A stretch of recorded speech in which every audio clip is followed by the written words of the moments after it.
Nakakatakot na pila ang pinagdaraanan ng maraming estudyante sa ilang pampublikong kolehiyo at pamantasan para lang makapag-enroll ngayon.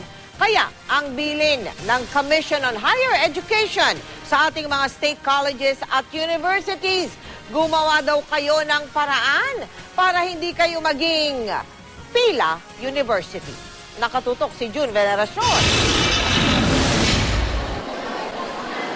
Pila rito, pila roon. Ganito ang makikita sa main campus ng Polytechnic University of the Philippines o PUP sa Santa Mesa.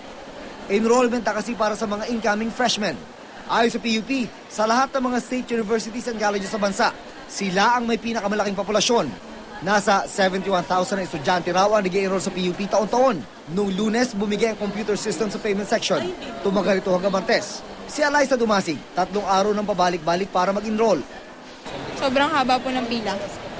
Dami pa ba umuwi niya? Hanggat Bulacan po. Araw-araw kang umuwi, araw-araw kang pumipila. Opo. Sa huling pila, akala ro niya yung matatapos na siyang mag-enroll ngayong araw. Yun pala, ipapaschedule pa kung kailan siya magbabayad ng tuition. Kailan ka pa ma-schedule yan si Sir? Si Ma'am? 30, Sir. 30 ang tagon. 30. 22, 23, schedule as 30 and 7 Pumila ka rito ng 3 araw. Sa dulo ng pila, sasabihin sa'yo April 30 pa yung payment ng tuition. Ouch. Babalik na naman po. Pamasahe na naman po.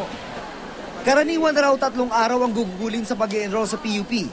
Pero baliwala lang ito kay Perseus Pardes. Nasa PUP ang 59 anyos dating OFW sa Saudi. Hindi para i-enroll ang anak, kundi ang kanyang sarili.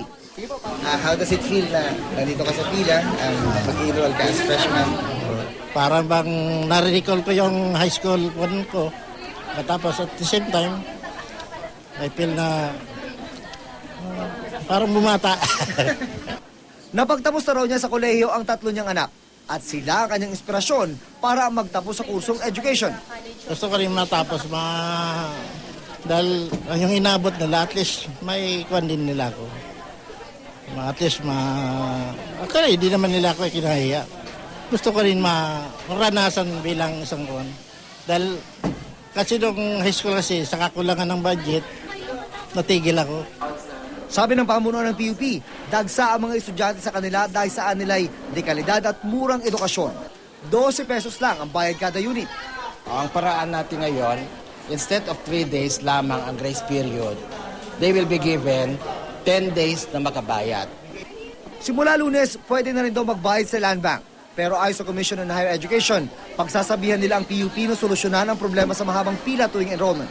Pinaalalahanan din ng CHED ang mahigit 100 state universities and colleges sa bansa na gumawa na ng hakbang para mapadali ang proseso ng enrollment. June Veneracion, Nakatutok, 24 Oras.